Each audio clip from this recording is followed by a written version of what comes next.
相传在日本民间有着这样的一种怪物，它的嘴巴上长着无数手掌，而它的眼睛上长着2双活人的脸蛋。这种可怕的怪物也被人名为海方主，只有人在海边钓鱼的时候会出现。这天暑假，一个大叔跟2个小男孩来到了河边钓鱼。小男孩钓上了一块奇怪的破木板，出于好奇心，小男孩拿起破木板定睛一看，海面上出现了巨大黑色的物体。他赶紧把这件事告诉了小胖，小胖却什么也没看见，似乎这个东西需要通过破木板才能看见。他把破木板递给了小胖，可透过破木板一看，マジかよ。目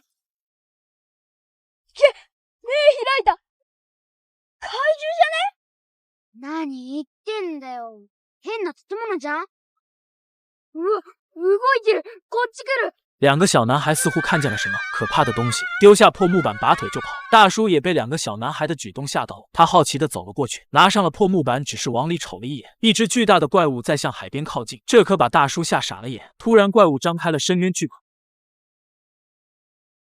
无数手掌从怪物嘴里长出，遍布了每一个角落。就在这时，怪物也睁开了双眼，一股白色液体也喷涌而出，怪物的双眼也化成了小姐姐可爱的脸蛋。一群海鸥从旁边飞过，可像是撞到什么东西一样纷纷落地。不久后，大叔消失了，而留下来的鱼竿也上钩了。